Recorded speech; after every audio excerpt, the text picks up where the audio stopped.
At Christmas, my mom mocked me for being a taxi driver and kicked me out saying we're not doing charity. I didn't argue. I just stopped covering their temporary emergencies. Months later, they regretted it. Sup Reddit. So I, 37 male, drove out through snow on Christmas morning to see my family after months of not seeing them. Spoiler alert, should have stayed home. Left my apartment in suburban Philly around 8:30 a.m. Coffee in the cup holder, some jazz version of Silver Bells playing through the speakers. Reminded me of when Dad was still alive and holidays actually meant something. Back when my family acted like a family instead of a pyramid scheme with me at the bottom. The drive usually took 40 minutes, but with the snow it stretched closer to an hour. Gave me plenty of time to think about what I'd been noticing for months. The patterns, the timing of their emergencies. Funny how someone always needed car repairs right before beach photos showed up on Instagram. 3 years ago, I was driving a cab 12 hours a day, 6 days a week. Wasn't glamorous, but airport runs and late nights pay cash. And cash adds up when you're not blowing it on nonsense. Honest work, paid the bills. Nothing to be ashamed of. Now, I was regional operations manager for one of the largest freight logistics companies on the East Coast. 6 figures, corner office, team of 15. I managed shipping routes across 14 states. When containers moved from Newark to Norfolk, my signature was somewhere in the chain. Different life entirely. Same family, though. That was the problem. Here's the thing. My family wasn't always a collection of leeches and nice sweaters. Growing up, we were tight. Mom used to brag about me to neighbors. Natalie and I would stay up late talking about our futures. Dad was the glue, and even after he passed, things stayed okay for a while. But something shifted when I got promoted. When I went from cab driver to guy who makes more than them. Suddenly, I wasn't the little brother who needed guidance. I was competition, a threat, someone who'd leveled up without asking permission. The jokes started small. Little digs about my apartment, my car, my life choices. Then they got meaner. And I started paying closer attention. Started keeping receipts.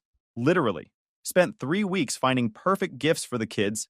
Hit up Target, Barnes & Noble, that specialty toy store downtown that charges double because it has exposed brick walls. Aiden was turning 8 soon, obsessed with anything dinosaur-related. Got him this motorized T-Rex kit that roared and walked, plus a fossil dig set. Lily was 10 going on 30, already devouring books faster than I could recommend them. Found her the complete Percy Jackson series in hardcover, plus an illustrated mythology encyclopedia. Back seat was loaded. Also grabbed generic candles for Natalie and a specialty coffee set for her husband Keith. The obligatory grown-up gifts you buy when you don't actually like someone, but still have to show up with something. Pulled into Natalie's driveway around 10:15. Hour late because of the snow, but I'd texted twice about the delay. Like a reasonable adult. Keith's Silverado was there, parked crooked like he'd been in a hurry to get inside and contribute nothing to the holiday. Mom's old Camry too. I stared at that Camry and did the math. 2 years of insurance premiums at $90 a month. Over $2,000. For a car I don't drive. For a woman who'd never once said thank you. Wondered if that premium spike she'd cried about was even real or just another story. Through the living room window, I could see the Christmas tree. Lights twinkling. Presents underneath. Movement inside. Probably Keith pouring himself coffee from beans I paid for. Looked warm in there. Looked like family. Looked like people who'd been cashing my checks for years while rehearsing their next sob story. Hands were freezing when I grabbed the gift bags. Gloves were buried somewhere under the passenger seat because I'm a functional disaster. Balanced everything carefully. Made my way up the porch steps. Wood creaked under my boots. Fresh snow on the welcome mat. Very Hallmark. Very deceptive. Rang the doorbell. Ring camera blinked at me. Footsteps inside. Expected Lily to answer. Maybe Aiden checking for Santa. Maybe Mom with one of her tight hugs that never quite felt genuine but at least felt like effort. Got Natalie instead. Joy. She opened the door already annoyed. Hadn't even seen who it was yet. Oh, Matt. You finally decided to show up. An hour late on Christmas morning. I texted you twice about the snow. Roads were, let me guess, arms crossed, blocking the doorway like a bouncer at a club nobody wants to enter. Too busy with your important job to leave on time? Or maybe you just didn't think we were worth the effort. Jaw tightened, but I kept my voice level. Been keeping my voice level for months, waiting for them to finally say out loud what they'd been thinking. Mom's voice floated from inside, sharp and amused. Is that the taxi driver? Tell him we already opened presents without him. He can't just show up whenever it's convenient. There it is. We're not running a charity here, Matt. Natalie dropped her voice like she was sharing a secret. You spent half your life embarrassing this family, and now you show up late on Christmas morning without asking how anyone's been. When's the last time you called Mom? Asked about the kids' school? You only reach out when you want to feel good about yourself. Keith appeared behind her, coffee mug in hand, eyes flicking between us and the floor. That was his whole contribution. Same guy who'd needed me to co-sign his equipment loan because banks took one look at his credit score and laughed. Standing there sipping coffee I probably paid for, doing absolutely nothing. Peak Keith. Mom joined the welcoming committee, Christmas sweater, fake sympathy face. Matt, honey, you look cold. Tilted her head like she actually cared. Still alone, I see. No girlfriend this year either? Must be hard watching everyone else have real families while you're out there by yourself. Knife twist. Your father worked himself to death giving you opportunities, and you chose to drive a cab. Now look at you. Showing up late, never calling, acting like you're too important for your own family. I'm not here for money. Voice came out cold. Good. And I texted about being late. Natalie laughed. Actually laughed. Right. That's why you drove through a snowstorm on Christmas morning. Because you care so much. When's the last time you asked about Lily's grades? Aiden's soccer games? You don't even know what's going on in their lives. The kids are having a nice Christmas, Mom added. They don't need to see their uncle making a scene because he can't handle being called out. Keith shifted, sipped coffee, said nothing. Absolute legend of uselessness. And right there, standing on that porch holding gift bags for kids whose mom was blocking me from seeing them, something I'd been waiting for finally clicked. They'd finally said the quiet part loud. I'd suspected for months I was nothing but a wallet to these people. Now I had confirmation. Years of covering Natalie's wedding costs, co-signing Keith's loans, paying Mom's insurance. Every temporary emergency that became my permanent responsibility. And they saw me as a joke, an ATM with legs, a charity case who should be grateful they let him show up at all. I took a breath, kept my voice level. Okay, turned and walked back toward my car. We'll see. That's it? Natalie called after me. You're just gonna leave? Typical. Can't even apologize for being late. Didn't respond. Opened my trunk, grabbed the gift bags, walked back up those porch steps. Set them down carefully in front of the door. Natalie stared at the bags like they'd materialized from thin air. Expression shifted when she saw the dinosaur wrapping paper. The specialty store tags. These are for Aiden and Lily. Voice flat. Merry Christmas. Mom's eyes went wide at the Barnes & Noble bag. Hardcover Percy Jackson visible through the tissue paper. Matt, you didn't have to. You're right, I didn't. Wait, Matt, Keith started. Already walking down those steps. Spine straight. Head up. Door closed behind me. Not a slam, just quiet. Like they'd suddenly realized they might have miscalculated. Sat in the driver's seat. Hands on steering wheel, engine running, heater blasting cold air that would eventually warm up. Phone buzzed. Text from Keith. Hey, rough timing. Hope you got home safe. Incredible. The man watched his wife and mother-in-law kick me out on Christmas morning, and his contribution was a text that said, rough timing. Poetry. Opened my phone and started making calls. Not angry calls, not emotional calls. Calls I'd been mentally rehearsing for 6 months. Today was just the permission slip I'd been waiting for. Sat in my car exactly 2 minutes before making the first call. Not to family. To an attorney I'd researched 3 months ago during one of Mom's suspicious emergency requests. Kept his number saved, just in case. Explained the situation in 3 minutes flat. Co-signed loans, authorized credit cards, family plan accounts, the whole circus. You want to know your exposure, he said. Not a question. I want to know my options. Smart. Most people wait until they're getting sued. He laid it out clean. Anything I co-signed, I was liable for. Anything with my name on it, they could tank my credit. Document everything. Communicate in writing. Remove myself properly. Don't threaten. Don't get emotional. Just close accounts and file notices. Paid him $250. Got an email an hour later with the full playbook. Phone plan, insurance, credit cards, loans, storage contracts. Everything mapped out. Phase 1 was go. First call, Verizon. I need to remove 2 lines from my family plan. Natalie and Lily. Effective immediately. Rep quoted $80 per line. Worth every penny compared to the monthly bleeding I'd been doing for years. Process it. Are you sure? You'll lose the family plan discount and... I'm sure. Got put on hold. Needed supervisor approval. Changes went live 2 days later. First delay. Didn't matter. I had time. And patience. And spreadsheets. Opened my banking app. The subscription list scrolled forever. Netflix with 4 profiles under my name. Mom, Natalie, Keith, all mooching. Gone. Keith had literally named his profile Keith's Cave, like he owned the place. Not anymore. Hulu with the live TV add-on Keith insisted he needed for sports he watched alone. Cancelled. Disney Plus that Natalie set up for the kids but used more than anyone. Deleted. My fingers moved across the screen like I was running logistics. Click, confirm, remove. Methodical, surgical, no anger, just efficiency. Each tap was a cord being cut. Mom's car insurance was the main event, called State Farm. I need to remove a vehicle from my policy. Agent pulled my account. That's your mother's vehicle, correct? Correct. She'll need to secure her own coverage. Policy terms require notice until end of billing cycle, January 31st. Process it. Confirmation email came 2 days later. Mom had until January 31st. Plenty of time. More than fair, more than she deserved. Natalie's gym membership was $49 a month out of my account. She went twice a month, usually to sit in the sauna and post wellness journey selfies. Canceled. That boutique massage subscription I'd gifted her last birthday? $90 a month for sessions she attended maybe 3 times total. Gone. Amazon Prime was family shared. Natalie used it for clothes she'd order and return. Keith used it for tools. Mom used it for groceries. Switched to individual plan. Just me now. Funny how fast family can shrink. Then came the real work. The wedding. Natalie's wedding 3 years ago. Agreed to help cover costs when Keith's family bailed. $8,000 I'd saved driving that cab she loved mocking. My emergency fund. Instead, it bought her the venue upgrade, premium catering, a photographer who charged triple what any sane person would pay. Couldn't get that money back. But I could stop paying for the honeymoon cruise she'd put on my credit card with the promise of monthly payments. 3 years later, she'd made exactly 4 payments before conveniently developing amnesia. Balance sat at $6,000 with interest. Called the credit card company. Remove Natalie as an authorized user and flag her card for unauthorized charges going forward. Processed immediately. Smart rep. The car. Natalie's Honda CR-V. She'd needed it desperately when her old car died before Lily started school. I'd co-signed because her credit was trash. Made the down payment too. $4,000. Ended up making most of the monthly payments when she kept missing them. Temporary help.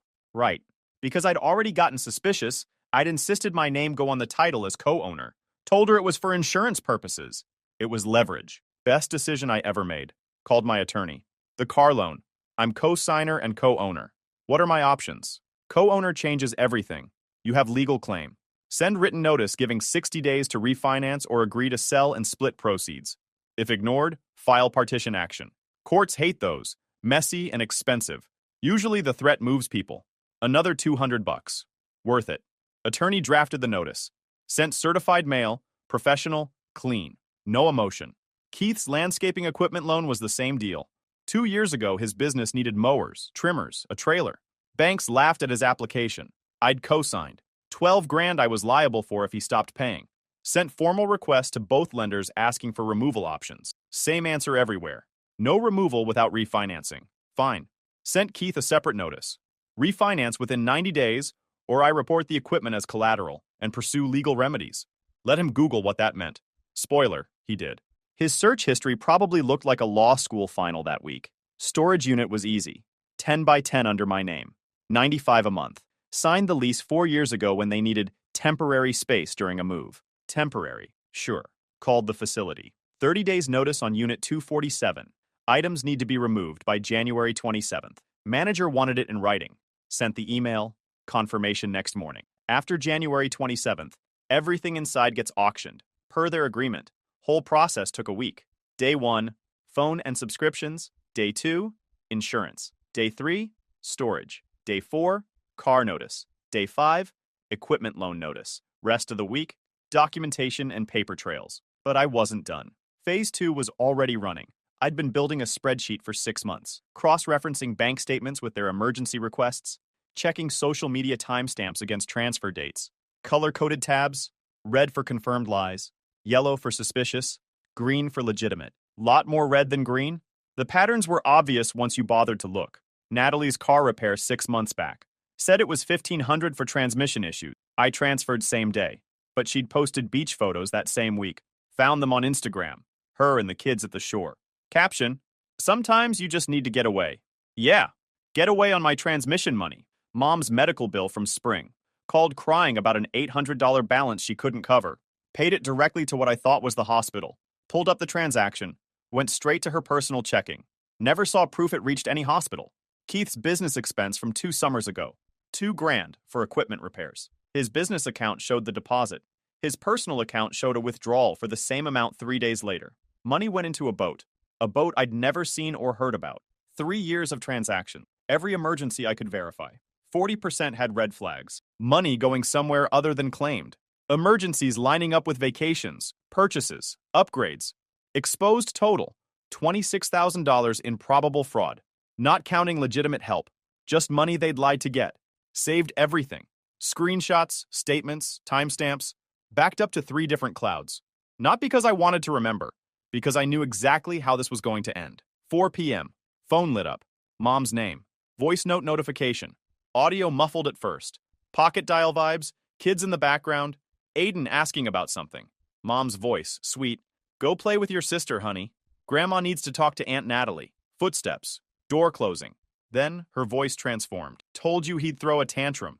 This is exactly why we didn't want him around the kids. Acting entitled ever since he got that office job. Natalie, distant but clear. The look on his face was priceless. Like he expected a red carpet after showing up an hour late. Pause. Then, Natalie again. Voice suddenly warm. Lily, honey, did you finish your cocoa? Good girl. Go help Aiden with his Legos. Footsteps fading. Door closing. Voice going cold. Did you see those gift bags? Probably clearance stuff. Trying to look generous when he can't bother calling about our lives. Mom, sharper. Walking around like he's special because he wears a tie now. Your father would be ashamed. At least when he drove that cab, he knew his place. Hand tightened around the phone. Dad died 4 years ago. Never saw me get promoted. Never saw me close deals moving millions in freight. And here was Mom using his memory to stuff me back in the box they'd built. Natalie laughed. Cold. Dismissive. Keith said we should wait a few weeks, then ask for a loan to cover the new roof. Think he'll go for it? He'll cool off by New Year's and transfer money like always. That's what he's for. Guilt. Trying to make up for embarrassing us by driving strangers around for tips. Remember at my wedding I told people he was in transportation logistics? Sounded better than taxi driver. They both laughed. Recording continued another minute. Them discussing check versus transfer. Speculating how much to squeeze for roof repairs. Natalie suggesting they could get me to pay for Aiden's summer camp if they framed it right. Like I was a problem to be managed, not a person. Then it cut off. Saved the voice note. Backed it up. Added to spreadsheet under evidence. They wanted an ATM? Fine. This ATM was going offline, permanently. Phone stayed quiet until 7:30 p.m. Then the avalanche started. Natalie, my phone isn't working? 5 minutes later. Did you do something to my account? 3 minutes after. Call me now, this isn't funny. Then caps lock entered the chat. Matt, what did you do? Lily can't call her friends, this is Christmas. You are such a petty little man. Mom joined around 7:45. Natalie says her phone is off. What's going on? This isn't appropriate. Fix whatever you did. I raised you better than this. Didn't respond. Just watched messages pile up. Let the silence do its work.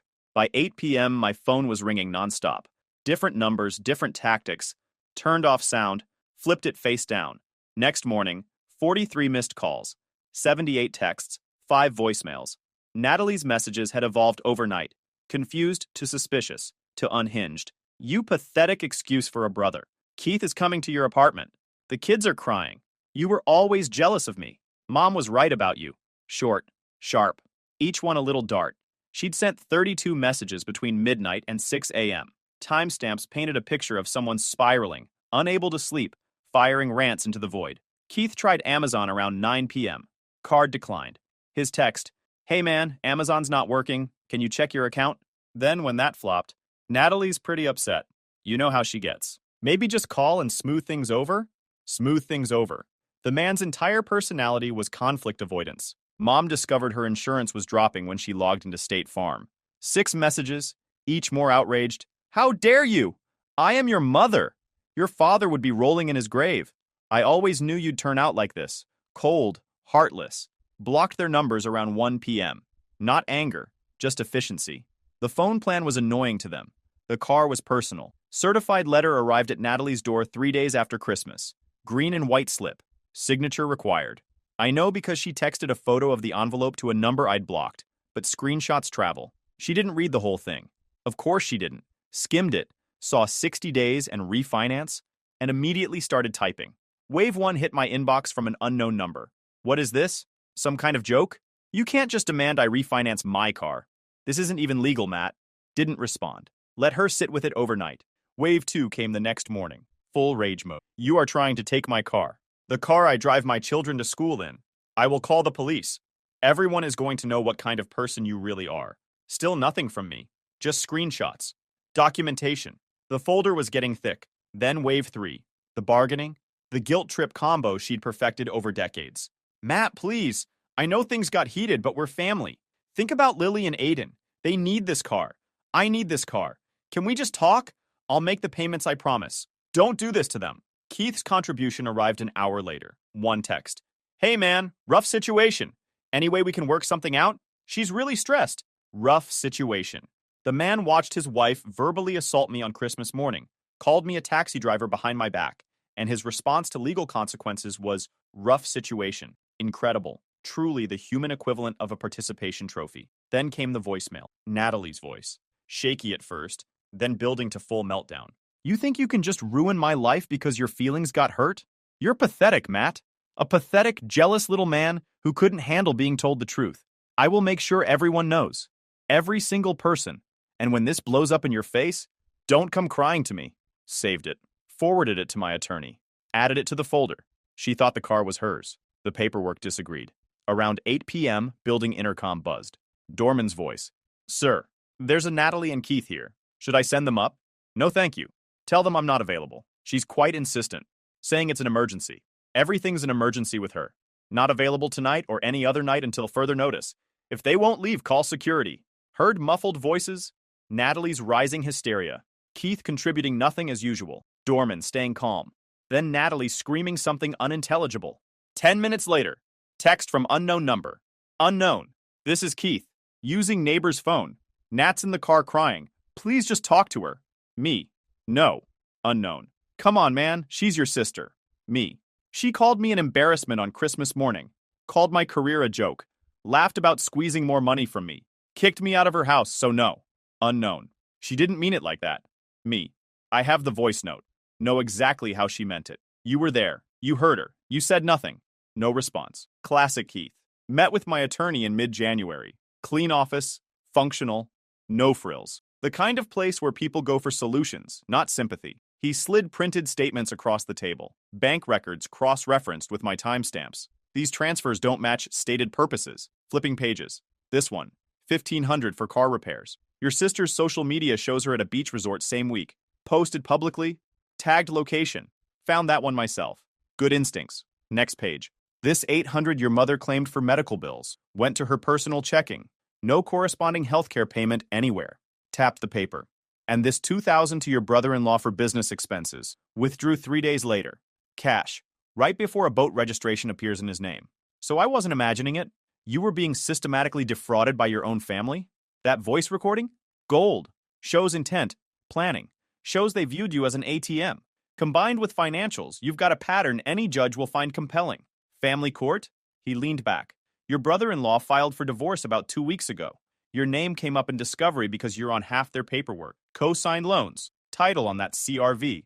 Authorized accounts. Court subpoenaed your records. That explained the certified letter from yesterday. My name appearing in their divorce because I was tangled in their financial mess.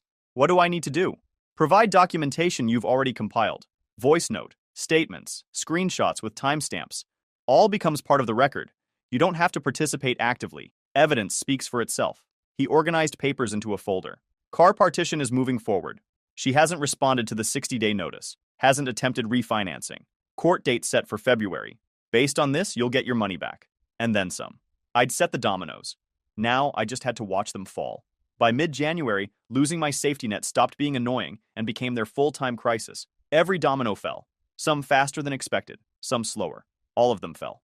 Week 1. Phone stayed dead. Natalie tried switching carriers. Credit score laughed at her application. Mom's insurance lapsed January 31st. Tried getting her own policy. Driving record plus that mailbox incident meant quotes triple what I'd been paying. She drove anyway. Bold strategy. Week 2. Storage deadline hit. They'd tried to empty it but couldn't find a truck and couldn't afford movers. Got half out. Rest went to auction. Natalie posted on Facebook about her heartless brother destroying family heirlooms and Christmas decorations. Auction brought in $400. Facility took their cut. Remaining balance went to me since the lease was mine. Screenshot. Added to folder. Thanks for the evidence. Week 3. Car partition moved forward. She'd already torched her case with those voicemails. Attorney said it was the cleanest filing he'd processed in months. Judge didn't even need to deliberate. Looked at the co-ownership docs, looked at her harassment messages, made a face that said, "Ma'am, seriously?" Her final voicemail before the hearing was mostly screaming. Something about ruining her life. Something about her kids having no way to school. Something about karma, forwarded to the divorce court mediator. Week 4, mom got pulled over, got driving without insurance. Ticket plus court date. License suspended pending proof of coverage she couldn't afford. 2 years I'd covered her premium, and she couldn't be bothered saving a backup fund. Consequences, meet mom. Week 5. Divorce proceedings advanced. Court documents showed Natalie's attorney received my evidence packet. Financial records, voice note, social media screenshots, harassment texts. Everything in the light. According to the filing, when Natalie got served the evidence packet at work, she screamed so loud security escorted her out. Administrative leave became indefinite pending behavioral review. HR apparently used phrases like liability and pattern of conduct. Whoops. By February, it wasn't drama anymore. It was court dates, missed deadlines, and consequences that don't care about your feelings. Car partition hearing happened on a Tuesday. Natalie showed up with legal aid attorney, who clearly hadn't gotten the full picture. Mine presented co-ownership documents, loan payoff, certified notices she'd ignored, her threatening voicemails. Judge ruled in my favor. Vehicle to be sold at fair market value. Proceeds split according to ownership stake and loan amounts. Since I'd made all the loan payments, I got full sale price minus court costs. Took 3 weeks to actually sell. Dealership lowballed us. Had to list privately. Finally sold for 12 grand. Deposited into my savings. By March, everything they'd been duct taping with my money was collapsing in slow motion. Custody mediator sent an update. Keith got temporary custody during proceedings. Natalie's behavior at the February hearing, combined with evidence packet and workplace incident, painted a picture the judge didn't like. Supervised visitation twice monthly pending psychiatric evaluation. Mom called from the shelter 3 weeks later. Lost her apartment. License suspension made work impossible. Tried rideshare but couldn't sustain it. Missed rent. Evicted. Matt, please. I'm 72 years old. I'm in a shelter. Your father would be devastated seeing what you've become. Dad would be devastated knowing you lied to me for years to steal my money. I have records, Mom. Every fake emergency. Every dollar that went somewhere else. The home shopping debt. The beach trips Natalie took on my car repair money. All of it. Silence. I'm not your ATM anymore. Not your emergency fund. Not your backup plan. You spent years treating me like a resource, then mocking me behind my back. Now you're living with consequences. Shelter has good programs. Maybe try one. Hung up. April. Divorce finalized. Took longer than expected because Natalie kept missing dates and filing frivolous motions. Judge got tired of it. Final ruling cited documented financial manipulation, emotional abuse, instability. Supervised visitation. Keith got primary custody. She walked out with nothing but debt and a therapy mandate. Found out through public filings. Didn't need anyone to call. Records were right there. Same month, met someone. Grace. Worked in operations at a shipping company we partnered with. Been crossing paths at industry events for months. Finally grabbed coffee after she caught a calculation error in one of our route proposals. Saved my team from a 6-figure mistake. Then dinner. Then more dinners. Gave her the short version on our 3rd date. Her response. Sounds like you finally stopped letting people use you. Good. No judgment. No pity. Just understanding. I liked that about her. May brought a decision I'd been avoiding. The kids, Lily and Aiden, caught in the middle through no fault of their own. Been telling myself I was protecting them by staying away. That was a lie. I was protecting myself. Reached out through family court mediator. Made it clear I wasn't there to pay for anything. Not an ATM. Not a backup plan. Just wanted to be present. Wanted them to know they had family who cared about them as people. Mediator set up initial visit. Keith's new apartment was small but clean. 2 bedrooms. Nothing fancy. Honest. Aiden tackled me the second I walked through the door. Kid had grown 3 inches since Christmas. Lily held back, watching carefully. Same cautious expression she'd had when she was little and the adults were fighting. You came back, she said quietly. Yeah, I did. Are you going to leave again? Knelt to her level, looked her in the eyes. I never left you guys. I left people who were hurting me. But I never stopped thinking about you. Never stopped loving you. Never stopped being your uncle. She hugged me then. Held on tight. We stayed like that for a while. Became regular after that. Dinners on Wednesdays. Soccer games on Saturdays. Homework help when Lily needed it. Dinosaur discussions when Aiden wanted them. Grace came along sometimes. Kids liked her. She didn't try too hard. Just showed up and was herself. Real family. Not the performative kind. Not where affection is transactional. Just people who genuinely wanted to be around each other. Later that year, I got promoted to VP Corner Office with city views. 3 years from driving a cab to running a region. Dad would have been proud. The real dad. Not the guilt trip version Mom kept invoking. December. 1 year since they kicked me out on Christmas morning. Grace and I had just gotten back from dinner. Good restaurant, good company, quiet night. On the couch watching something forgettable when my doorman buzzed. "Sir, woman here. Says she's your sister. She's not doing well." Looked at Grace. She raised an eyebrow. "Send her up." 2 minutes later. Knock at the door. Natalie looked like a different person. Thinner. Older. Confidence gone. Designer clothes gone. Wearing a coat that didn't fit right. And shoes that had seen better decades. "Matt," voice cracked. Stood in the doorway. Didn't invite her in. "What do you want, Natalie?" "I need help." Crying now. Real tears. Not the performative ones I'd seen 1,000 times. Lost my job. Lost my apartment. Staying in a women's shelter because I have nowhere else. Kids are with Keith. I see them twice a month with a supervisor watching. Mom's in subsidized housing working at a grocery store. Stocking shelves at 73 because nobody else would hire her. Everything fell apart. I know. I watched it happen. Please, Matt. I'm not asking for money. I know you won't give me money. I don't know what I need. I just need my brother back. Grace appeared behind me. Looked at Natalie, then at me. "I'll give you two a minute." Walked back to the living room. Natalie's eyes followed her. Something flickered across her face. Surprised that I wasn't alone anymore. Maybe jealousy? Maybe exhaustion. "You have a girlfriend." "I do." "She seems nice." "She is." Silence stretched. Natalie wiped her eyes with her sleeve. "Mom was wrong. About everything. About you being an embarrassment. About Dad being ashamed. About you only being good for money. She was wrong. And I believed her. Because it was easier than admitting I was jealous of my little brother. Jealous? You got out. Made something of yourself without anyone's help. I married Keith because I thought he'd take care of me. And when that failed, I latched onto you. Used you. Mocked you behind your back so I didn't have to feel bad about it. You were doing everything right and I hated you for it." Leaned against the doorframe. Let her talk. "I'm in therapy now. Court-ordered, but I'm actually going. Learning things about myself I don't like. Patterns. How I treat people. Why I do it." Shaky breath. "I'm not asking you to forgive me. I don't deserve that. Just needed you to know I finally understand what I did. And I'm sorry. I'm so sorry." She stood there crying in my hallway. The sister who'd called me an embarrassment. Kicked me out on Christmas morning. Spent years lying, using, mocking me behind my back. Now she was in a shelter. Rebuilding from nothing. Looking at me like I was her last hope. "You know what's funny?" I said. "Christmas morning last year, Mom asked if I was still alone. Made that dig about no girlfriend, no real family. Like I was pathetic for being single." Natalie flinched. "Now I've got Grace. Got the kids in my life. Got a career I built from nothing. And you're the one standing in my hallway begging for something you spent years taking for granted. I know, Matt. I deserve all of this." "You do." More silence. She didn't argue. Didn't make excuses. Just stood there accepting it. "I'm not going to save you, Natalie. That's not my job anymore. Never was. I just let you convince me it was. I know. But I'm not going to pretend you don't exist either. Kids need to see their mom get better. Actually better. Not pretend better. So here's what happens. You keep going to therapy. Keep working on yourself. Prove over months and years, not weeks, that you've actually changed. And maybe if you do all that, we can have something again." Her eyes widened. "Really?" "Maybe. That's not a promise, that's a possibility. Depends entirely on you." She nodded fast. Okay, I can do that. I will do that. We'll see." She hesitated. Wanted to hug me. I didn't move toward her. "Thank you, Matt, for even talking to me. I know you didn't have to." "No, I didn't. Merry Christmas." Almost laughed. "Almost. Merry Christmas, Natalie." She turned and walked to the elevator. Smaller than I remembered. Less sure of herself. Just a person who'd hit bottom trying to figure out which way was up. Closed the door. Walked back to the couch. Grace looked up from her phone.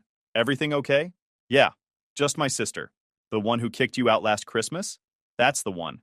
"What did she want?" Sat down next to her. Put my arm around her shoulders. "Same thing everyone wants when they realize they messed up. A second chance. You gonna give her one?" Thought about it. The voice note. The lies. Mom in that shelter. The kids asking why their uncle stopped coming around. Maybe, eventually. If she earns it? Grace nodded. "That's fair." We went back to watching whatever was on. Phone stayed quiet. No texts from Mom. No emergencies. No guilt trips. Just peace. And for the first time in a long time, I didn't feel like anyone's backup plan. If you enjoyed this video, please hit that subscribe button. It really helps the channel and help us bring you more and better stories. Thanks.